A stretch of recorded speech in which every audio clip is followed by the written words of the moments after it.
বাংলাদেশ একটি নাম, একটি ইতিহাস। বহু উত্থান পতন, চড়াই উতরাই পেরিয়ে দেশটি আজ পরিপূর্ণতর রূপ পাচ্ছে। পরিপূর্ণতার এই ছবিটির পেছনে লুকিয়ে আছে ইতিহাসের এক সুদীর্ঘ কালক্রম। আজকের এই বাংলাদেশকে বুঝতে হলে আমাদের দৃষ্টিপাত করতে হবে ইতিহাসের সেই কালক্রমের দিকে। আজ যে আমরা মুক্ত স্বাধীন একটি দেশের নাগরিক হিসেবে বিশ্বের দরবারে মাথা উঁচু করে দাঁড়াতে পারছি, কিভাবে তা সম্ভব হলো? কি করে তৎকালীন পাকিস্তানি সামরিক জান্তার নিগড় ভেঙে এক রক্তক্ষয়ী যুদ্ধের মাধ্যমে স্বাধীন বাংলাদেশের অভ্যুদয় ঘটল? এবং এই অর্জনের পেছনে যে প্রস্তুতি এবং বাংলাদেশের গত ৩৪ বছরের কালানুক্রমে যে ঝোড়ো বাতাস বয়ে গেছে, তার প্রেক্ষাপটটিরও আনুপূর্বিক ইতিহাস আমাদের জানা প্রয়োজন। আমরা আপনাদের সামনে হাজির হয়েছি বাংলাদেশ আমার বাংলাদেশ নামের ধারাবাহিকটির মাধ্যমে, যাতে বর্তমান ও আগামী প্রজন্মের সামনে আমরা ইতিহাসের সেই অকথিত বা অল্প কথিত বিষয়গুলো তুলে ধরতে পারি। স্বাধীনতা যুদ্ধপূর্ব বাংলাদেশে অর্থাৎ তৎকালীন পূর্ব পাকিস্তানে একটি সাধারণ নির্বাচন হয়েছিল ১৯৭০ সালে। ৭০-এর সেই নির্বাচনটি ছিল পাকিস্তানের রাজনৈতিক ইতিহাসে একটি অত্যন্ত গুরুত্বপূর্ণ ঘটনা। কারণ এই নির্বাচনকে কেন্দ্র করে উদ্ভূত পরিস্থিতির কারণেই পাকিস্তান ভেঙে দুটুকরো হয়ে যায়। ৭০-এর সেই নির্বাচনে আওয়ামী লীগ পূর্ব পাকিস্তানে নিরঙ্কুশ সংখ্যাগরিষ্ঠতা লাভ করে। সামরিক গোয়েন্দাদের রিপোর্ট ছিল আওয়ামী লীগ ১২০টি আসন পেতে পারে। এই তথ্যের ভিত্তিতে তারা ভেবেছিল যে পাকিস্তানের রাজনৈতিক দলগুলোর পরস্পরের মধ্যে তীব্র কলহ সৃষ্টি করে প্রকৃত অর্থে সামরিক শাসকই দেশ পরিচালনা করে যাবে।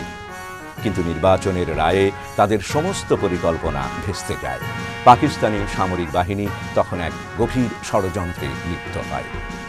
অবশ্যই কথা মানতেই হবে যে সামরিক বাহিনীর এই ষড়যন্ত্রের খেলা ছিল পাকিস্তানি রাজনীতির ললাট লিখন। আর সেটা বুঝতে পেরেই ভাসানী ৭০-এর নির্বাচন বর্জন করেন এবং স্লোগান তোলেন, ভোটের বাক্সে লাথি মারো, বাংলাদেশ স্বাধীন করো। কাগমারির সম্মেলনে ২ বছর আগে মৌলানা ভাসানী ১৯৫৫ সালের ১৭ই জুন পল্টন ময়দানে আওয়ামী মুসলিম লীগের জনসভায় সভাপতির ভাষণেও পশ্চিম পাকিস্তানিদেরকে আসসালামু আলাইকুম জানিয়েছিলেন। কাগমারিতে দ্বিতীয়বার জোরের সঙ্গে বিষয়টি উল্লেখ করাতে বেশ হইচই পড়ে যায়। এখানে আরেকটি বিষয় উল্লেখ্য যে ১৯৫৮ সালের ৭ই অক্টোবর পর্যন্ত ২ দফায় দীর্ঘ সময়ে আওয়ামী লীগ পূর্ব পাকিস্তানে ক্ষমতাসীন থাকলেও বাজেট অধিবেশন ছাড়া আর কখনো প্রাদেশিক পরিষদের অধিবেশন ডাকেনি। আওয়ামী লীগ আহুত শেষ অধিবেশন অনুষ্ঠিত হয় ১৯৫৮ সালের ২৩শে সেপ্টেম্বর। সেই অধিবেশনেই ডেপুটি স্পিকার শাহেদ আলীকে চেয়ার দিয়ে পিটিয়ে মারা হয় এবং এই হত্যার ঘটনাটিকে কারণ দেখিয়েই ১৯৫৮ সালের ৭ই অক্টোবর সামরিক আইন জারি করা হয়। পরোক্ষভাবে আওয়ামী লীগ পাকিস্তানে সামরিক শাসন জারির কারণ হয়ে দাঁড়ায়। এই স্বায়ত্তশাসনের দাবির ব্যাপারে মৌলানা ভাসানী ছিলেন এক নিরলস সংগ্রামী। শুধু কাগমারিতেই নয়, ১৯৪৭ সালে যখন মহাত্মা গান্ধী এবং মোহাম্মদ আলী জিন্নার নেতৃত্বে ব্রিটিশ বিরোধী লড়াইয়ের মাধ্যমে ভারত বিভক্ত হয়ে পাকিস্তানের জন্ম হয়, সেই স্বাধীন পাকিস্তানের জন্মলগ্নেই ভাসানী যখন ১৯৪৯ সালের ২৩শে জুন বিশ্ববিদ্যালয়ের সংগ্রামী ছাত্রদের নিয়ে পূর্ব বাংলা আওয়ামী মুসলিম লীগ গঠন করেন, যার সাধারণ সম্পাদক ছিলেন শামসুল হক এবং যুগ্ম সম্পাদক ছিলেন শেখ মুজিবুর রহমান ও খন্দকার মুশতাক আহমেদ।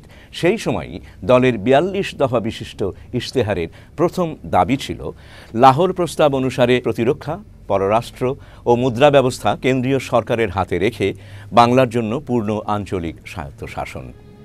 পরবর্তীকালে ১৯৫৪ সালের হক ভাসানীর যুক্তফ্রন্টের নির্বাচনের সময় ২১ দফায় ১৯ নম্বর দফায়ও পূর্ণ স্বায়ত্তশাসনের প্রস্তাব ছিল।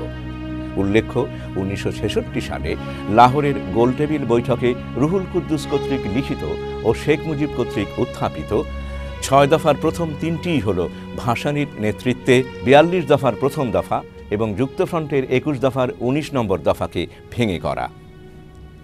১৯৬৬ সালের ২৩শে মার্চ পায়োনিয়ার প্রেস থেকে মুদ্রিত ও শেখ মুজিব কর্তৃক রচিত হয় ৬ দফা কর্মসূচি।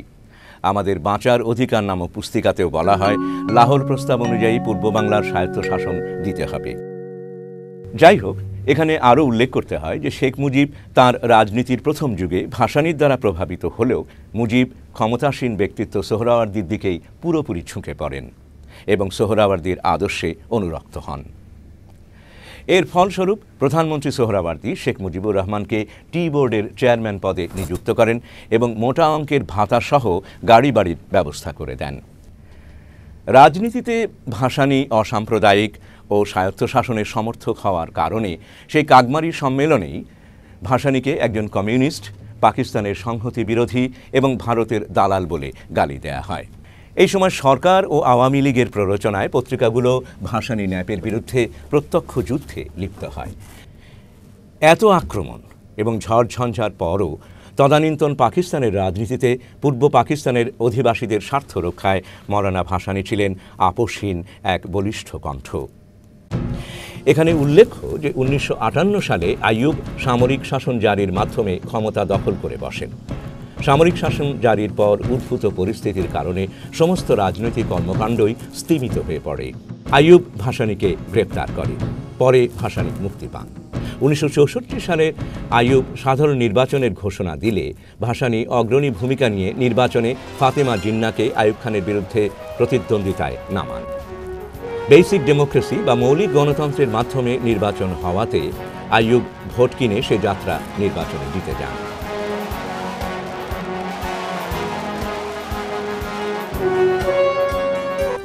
এরপর রাজনৈতিক দলগুলোর প্রস্তুতি নিতে একটু সময় লাগলেও 1966 সালে লাহোরে সর্বদলীয়ভাবে গোলটেবিল বৈঠক ডাকা হয়। গোলটেবিল বৈঠকেই শেখ মুজিব 6 দফা উত্থাপনের চেষ্টা করেন। এখানে আরেকটি বিষয় উল্লেখ করা দরকার। এই 6 দফাই আওয়ামী লীগ ও শেখ মুজিবকে ইতিহাসের একটি বিশেষ অবস্থানে তুলে নিয়ে আসে। কিন্তু এখন প্রশ্ন হচ্ছে যে এই 6 দফার রূপকার কে? এই বিষয়টি একটি বড় ধরনের রহস্যের জন্ম দেয়। কারণ 1966 সালের 5 ফেব্রুয়ারি লাহোরে উত্থাপিত হওয়ার আগ পর্যন্ত ঘুণাক্ষরেও কেউই এই 6 দফা সম্পর্কে কিছুই জানতে পারেনি। এমনকি তার সাথে সমন্বয়কারী হিসেবে যারা লাহোর গিয়েছিল কেউই 6 দফার বিষয়ে কিছুই জানতেন না। হঠাৎই শেখ মুজিব 6 দফা উত্থাপন করেন। ফলে আওয়ামী লীগ নেতারা তো বটেই, এমনকি অন্যান্য দলের নেতারাও বিস্মিত হয়ে পড়েন। নিখিল পাকিস্তান আওয়ামী লীগের প্রেসিডেন্ট নওয়াবজাদা নাসরুল্লাহ খান শেখ মুজিব কর্তৃক 6 দফা উত্থাপনে যুগপৎ বিব্রত ও বিস্মিত হন। কারণ বিষয়টি প্রেসিডেন্ট হিসেবে তার তো নয়ই, অন্য কারুরই জানা ছিল না। এতে উভয় পাকিস্তানের আওয়ামী লীগে ভাঙনের সূত্রপাত ঘটে। পরবর্তীতে নাসরুল্লাহ খান আওয়ামী লীগ থেকে পদত্যাগ করে নতুন দল গঠন করেন। 6 দফার বিষয়টি এখানেই ক্ষান্ত হওয়ার কথা, অন্তত সাময়িকভাবে হলেও। কিন্তু তা না ঘটে বিষয়টি রাজনৈতিক অঙ্গনকে আরও উত্তপ্ত করে তোলে। আজ ইতিহাস সাক্ষ্য দেবে এই 6 দফার প্রকৃত রূপকার ছিল, অবিশ্বাস্য হলেও সত্য, তৎকালীন পাকিস্তানের president field marshal Mohammad Ayub খান।